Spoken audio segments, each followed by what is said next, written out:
Welcome back to another episode of Wirex Crypto Podcast, where we dive into the fascinating worlds of crypto, Web3, and everything in between. I'm your host, Lianna Adams, and today we're exploring a topic that sits right at the crossroads of innovation and adoption, Web 2.5. Joining me is the brilliant Chiara Munaretto.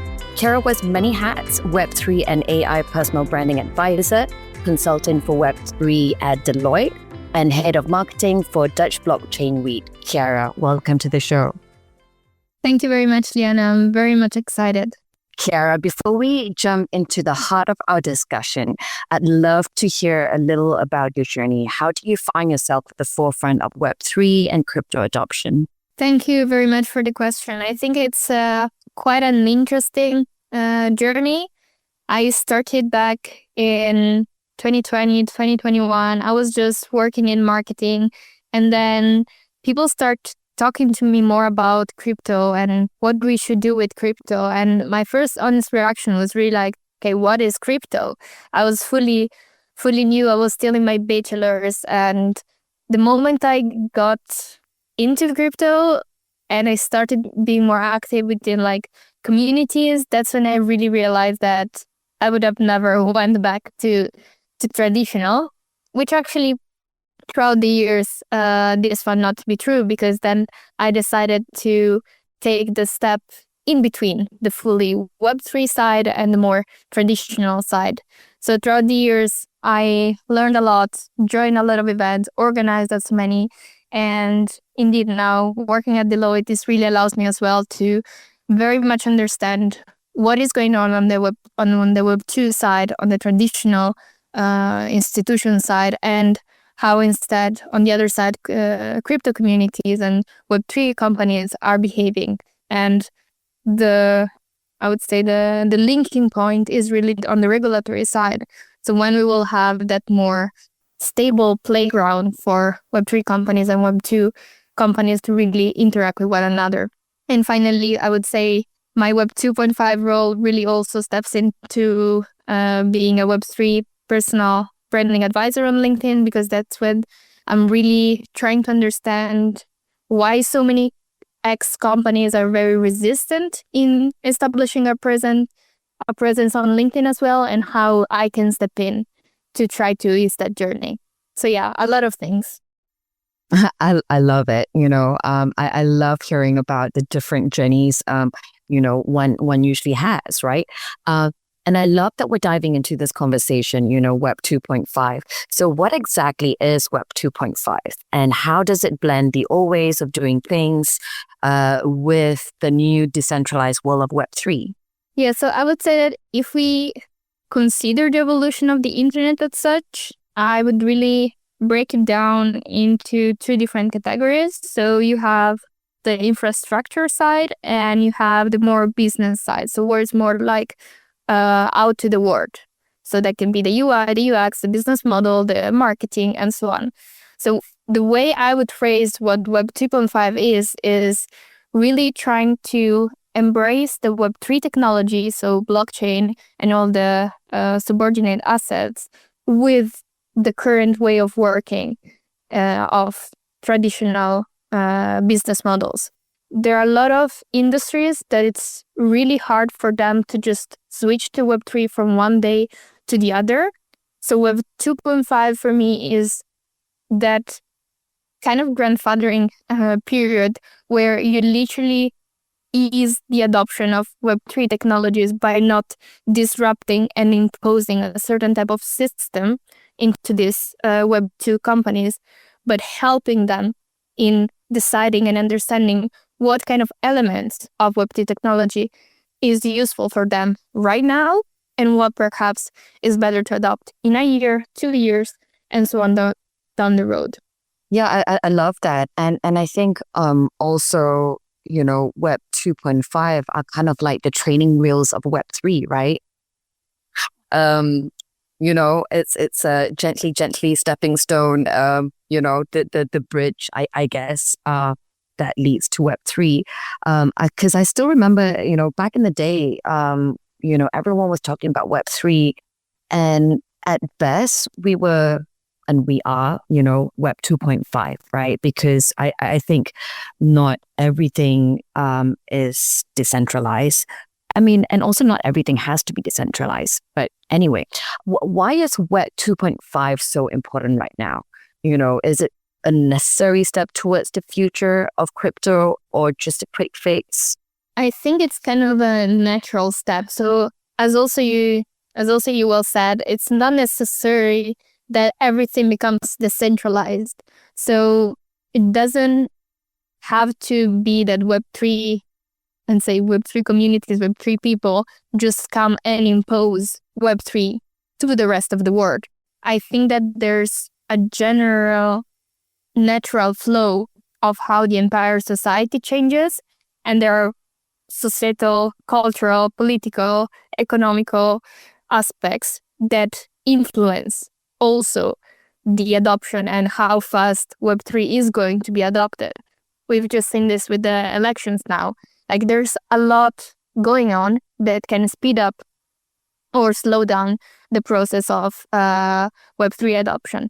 The reason why it's so important is indeed, I think, in the education side. So just trying to get educated as many people as possible with the fact that Web3 exists, this is what it entails, this how it can change people's and companies' lives right now, what are the benefits, what are still the challenges, and how each person can really contribute to this.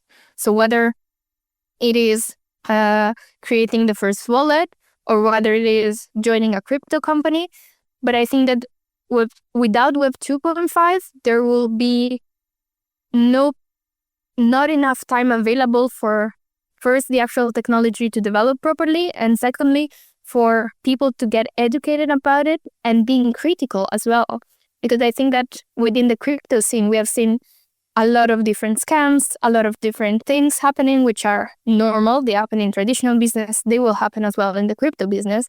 But then if you don't educate people about what even Web3 is, it's really hard for them to grasp and take a stand in there, because they will just step into adoption and then down the road, they will start questioning a lot of things. So personally, I would prioritize a more critical behavior in which people very well understand where they stand right now. They very well understand where they could go, so what the future could offer, and they decide to take a stand in there on how they would like to contribute to this more Web3 future.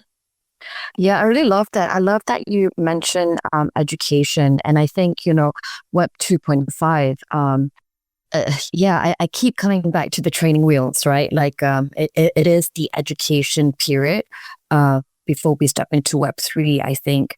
And how do you think Web 2.5 could be, the missing piece, right? That helps people helps more people understand and adopt crypto. I mean, you have mentioned it earlier on, but maybe you could expand on that a little bit more. Yeah, I think that there are multiple relevant components here. So I think that one of the greatest examples for me is really events. So you have communities that are fully online. They're fully, let's say, decentralized, that they don't know each other. They hide themselves behind PFP and like all kinds of privacy measures. So you're kind of detaching humans from one another. Even though the relationship may be closer, we are keeping ourselves, our image, a little bit more protected, I would say, in the Web3 world, which sometimes it makes it very hard to bring this into real life. So what I notice is that really like Web3 communities value a lot the online world, but what I'm seeing with the Web 2.5, and thanks to events as well, is that all these communities finally come in real life. So you start seeing a face, you start interacting with people. And this, I think, is what is also speeding up the process of Web3 adoption, because then you're adding Web 2 means of working into Web3, which is indeed like the real life. I'm a big fan of real life. So perhaps this is also from a personal perspective. But I think that the more we try to normalize Web3 as well, the more it's going to be easier for people not to see it as something super far from them. So by bringing more and more speakers, by bringing more and more events into different cities, into different types of communities. So for example, you could have, I don't know, a centralized finance workshop, and then you add a fully, like a Dex that talks about his opinions on CeFi. Or you could have a sub event, and you could add someone who discusses decentralized supply chain. So there are multiple ways in which you can bring Web3 in a way that it's not just the crypto community that was born online, or even like the NFT communities that were born online a few years ago, but you try to bring them into real life, into normal conversations where you don't look anymore at, oh cool, it's an NFT, oh cool, it's crypto, oh cool, it's blockchain, but you actually focus on talking about the problems, talking about the solutions, and then the discussion about the technology itself falls a little bit underneath, because the focus is not on having blockchain as the selling point, but the focus is on having the problems that we currently have solved in a certain way. And perhaps that certain way can be a combination between some decentralized aspect and some more centralized ones. And that's where I think that we really are right now. So in this Web 2.5, I would even say Web 2.75, because it's really becoming more normal to discuss all these topics, even from large organizations. Yeah, and you know, I really hear you about the whole IRL in real life sentiment.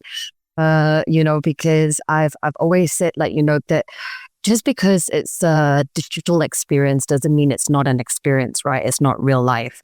But you know, I do understand that. Yeah, we have to also connect in the physical, right? And you know that there are a lot more crypto and Web3 conferences and events happening. And just the other day, you know, at a Web3 event, they actually were onboarding new people into Web3. But again, you know, that Web 2.5, right? Like, what did that look like in practice? At an event, they basically got everyone to kind of act out like a blockchain, you know, so they were physically, you know, workshopping just to really understand how the blockchain works, right? And I think this could maybe be applied to, you know, mainstream companies, you know, who want to get into crypto, but, you know, they don't want to throw out everything that they know, right? So how would you say Web 2.5 helps them transition without overwhelming them? Besides, you know, doing little workshop games at IRL events. Yeah, totally. I think that you mentioned a very good point about knowledge. So when you want to implement any kind of Web3 technology, you don't need to see it as something that is going to disrupt your business or eliminate your way of working or eliminate your knowledge. Like, it's something that you add on top of your current way of working that is going to simplify certain kind of operations, certain kind of transactions that you're doing. So, and I think this is also going back to something that I mentioned before about being scared of the technology because the technology is the only thing that people are selling. Well, if they would start emphasizing more the type of problems that this technology can solve, then people will focus on, oh wow, I have a great capability within my company, I have a lot of knowledge, but I struggled, for example, within my supply chain to get access from the other suppliers. Okay, awesome. Can blockchain and decentralized identities simplify that process? Perhaps, but the company doesn't really care about the technology. If I say, okay, let's bring AI to fix that, perhaps they would also be fine with it. But they care about having that problem solved. So I think that the Web 2.5 can smooth this transition by really trying to focus more on what is the current state and where can technology support your current state.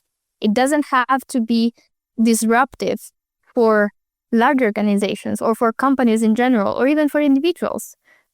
They don't need to see it as from one day to the other, I'm gonna remove all my money from the banks and I'm just gonna use crypto. Make that a step by step. Make tests. Try to do proof of concepts. Try to test with the technology, play around it. Try to talk with different departments within your company and try to see what is the sentiment there. Usually the biggest problems are really around like the regulatory side or like the financial side, because indeed like crypto is known for being a little bit scammy. So just try to have those conversations with the CFO and say, hey, what do you think if we start integrated crypto payments for certain type of companies? And maybe you will see that he or she goes, oh, definitely not. Or, yeah, perhaps I heard some good things. So just testing, I think that that's really how I would also describe Web 2.5. So try to really put yourself out there without compromising your current state. And the way not to compromise your current state is really by keeping your current state safe while putting one foot here, one foot there, and one foot on another technology and another test. And the more you test, the more you see what works now and what could work in the future, or what just doesn't apply to your company. Yeah, I love it also comes down to intention and why you want to use blockchain technology and to be in Web3, right? It just makes me think about also, for developers and businesses, what makes Web 2.5 a good choice to start with? Is it easier than jumping straight into Web 3? I think it's definitely easier. I think that it's also about, indeed, what is the huge difference between Web 2.5 and fully Web 3. So if fully Web 3 would mean that a company is using a DAO, then I would say perhaps that is indeed not always needed.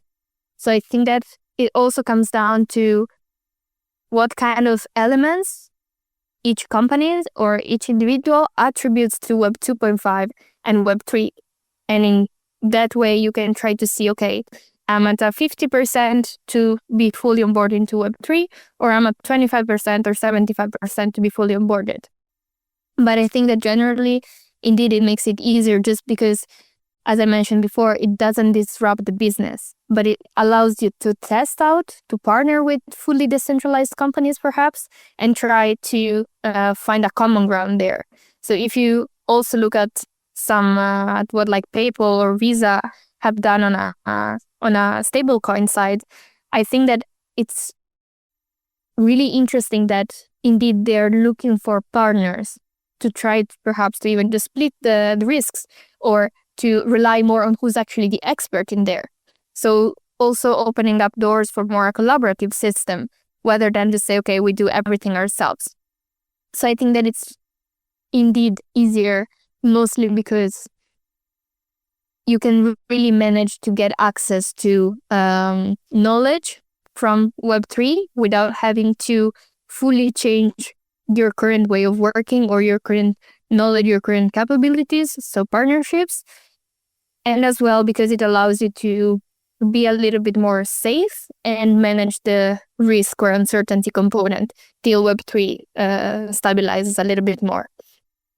Yeah. And, I really also resonate with what you said about, how it doesn't have to be either or, right? It could be an and, right? And I feel like we have this huge set of rules as well for Web3, right?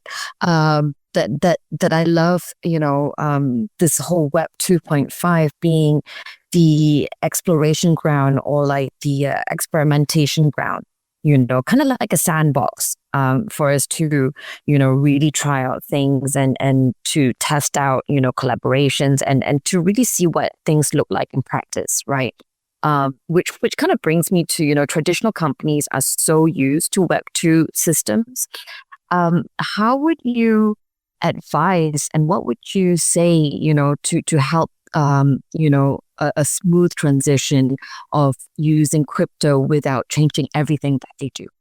Yeah, so I think on one side indeed the testing. So try to, yeah, I think it kind of summarizes on what I mentioned within like testing and education within the company, while trying to perhaps have an innovation department or just allocate some more time to certain people that can really focus only on testing what is not possible. So you can combine what is feasible right now to, okay, let's try to, for example, create an hypothetical scenario where our department fully works decentralized and leverages this type of technology for sending messages, for example. So I think that if you create a structure within your company that allows for maintaining your business because you need to survive and testing out new ideas, new opportunities by allocating for some capital, but also like just some resources to really try to go the extra mile, which doesn't need to be implemented straight away, but it really builds a roadmap then when the company is actually able and ready and the market itself allows to make the next step, then you already have the knowledge, you already have the capability. So I think that these, I would say 2 years, like 2025, 2026, I think are going to be really key for companies to reach a level of awareness of what is possible within Web3 if I close my eyes and I dream as far as I can. And then in the meantime, having a more concrete, narrowed down, step-by-step list of what are the things that I can start implementing that will not disrupt my business. So indeed, for example, trying to open up the opportunity for companies to pay with crypto. That is not going to disrupt your business because you're not removing the fiat opportunity, but you're just opening a door there. But then, for example, you will envision 5 years down the road that then you only want to use crypto. So really try to play around on what kind of elements you can implement now and what is really your long-term vision. And of course, I think another important asset is really the people. So who are you hiring? So try to find people who are a little bit entrepreneurial, who see fast forward, who really are willing to challenge themselves and try to learn and be critical about what the market is offering, to try to really like empower them in bringing new technologies within the company. Yeah, I just wanted to maybe, expand on that a little bit more. So for example, like, with nonprofits, they don't have the resources, or even sometimes the bandwidth to learn a new technology, to learn something new, right? Because the things that they do on a daily basis is so urgent, right? And as we all know, a lot of nonprofits, they're usually understaffed, they're usually stretched to the max. So how would you suggest for example, like nonprofits to come on board, right? Because, they just simply don't have the time or the bandwidth. Yeah, that's a very good question. And I think that this is more of a societal structure question to really address. So how do we make sure that regardless of what we do, we have enough resources to allocate to all different stakeholders within the society, of course, in proportionate measure to what all these stakeholders contribute to. But in the case of nonprofit, perhaps most of the times they're also funded externally. So, for example, there could be a foundation or a blockchain institution that comes in and funds no profit, and for example, if it's a no profit that focuses on education of children in less developed country, try to bring in the education of Web3 as well, because I did a research 2 years ago on decentralized finance and regenerative finance in developing countries. And what I saw there is that it was really interesting that the result of the research is that crypto adoption would be way more useful in underdeveloped countries and developing countries compared to developed ones. Why? Because they don't have a system that allows everyone to be part of their banking system. So also there, for example, you notice that there's a way bigger influence of how useful crypto could be there, because it's a need, it's a necessity. While here, I could also live without crypto, that I will still be able to pay my grocery or get paid by my employer. So I think that for a non-profit, it's really, really important to try to understand what do these people need and how I can bring easier way to do that. And one example indeed could be, for example, to teach them how to use crypto, that they literally just need internet connection and a phone, and then they could be able to pay each other and even like start small businesses in this way. And if it comes more on the how can nonprofit get educated themselves, I would say that in general there are a lot of initiatives that allow for education of nonprofit. So for example, bringing a guest speaker from a company or guest speaker from an institution to speak at nonprofit events. That's another way that you could say, okay, we make a step into the door and we try to educate people there. And I think that in general, there's some attention to it. Of course, there could be more, but it's more, I think that the shifting in the mindset of people in saying, okay, we need to take care of this area as well in order to make sure that we start as narrow, as close as possible to educate as many people as possible. So we don't wait for everyone to take the step and come to know more about Web3, but we actually go to places. We go to people in need and try to give them as many options and as many opportunities as possible to learn more about this technology. Because of course, in some underdeveloped country, they may not have access to news as much as we could have. So in that case, the role of education is really, really important. Yeah, that, localize the global impact, right? Is Web 2.5 just a temporary phase, you think? Do you think businesses will keep using it long term to make crypto easier? Yeah, I think that this also comes back to, in the end, what is Web 2.5, right? Like, how can we determine really a moment when it will not be Web 2.5 anymore or Web 3. Or Web 3? So it's really hard, I think, to add a date of when Web 2.5 started, because of course it very much depends on the cluster of people that you are considering.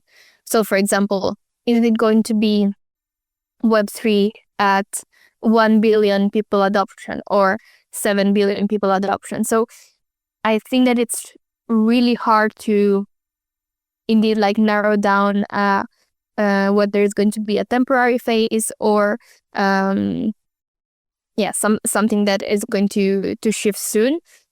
But I think that what we've seen in the last year, at least, is that it's really fast.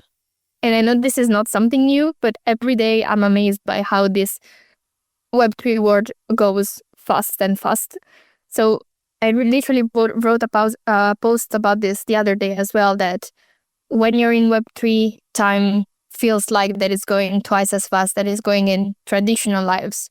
So then I would not be surprised if in 2 years, most of the companies will only use crypto. Okay. Because it's really like, I would say to a certain extent, unforeseeable of how many decisions can be made. And on the sad side, I would say, how much power certain large organizations have on determining how fast crypto is going to be adopted. So then, once again, we really are in the hands of these large organizations who, if they're really going to change their structures, then adoption is going to be changed, boosted way faster. You know, I had a bit of a giggle because I used to say that Web3 moves faster than the speed of life. And we used to joke, right, that 4 years in Web3 is actually, 4 years in human life in Web3 is 40 years in Web3 life. But, do you think Web 2.5 could make people a little bit too comfortable and delay the full shift to Web 3? Or is it just the right pace for now? That is a very interesting question. I like the word comfortable. But I think that this once again is also related to how user-friendly the Web3 technology is going to become and how educated people who use Web3 technology are going to become. Because I think that the uncomfortable really comes when you just step into something new and it's rather super complicated, or you don't have the foundations to know how it works. So then if on both sides there's a lot of efforts in trying to come to a common ground, so for example, all kinds of crypto apps are going to become way more user-friendly and easy to understand, then it's going to be very easy for people not to look at the crypto app and say, oh my God, this is fully different from my bank. So indeed, on one side, it comes from Web3 companies really tried to understand users, understand their educational level, and try to make it as easy as possible. And on the other side, there's the effort of traditional people, let's say, that really put the effort as well of not rejecting something just because they don't know it.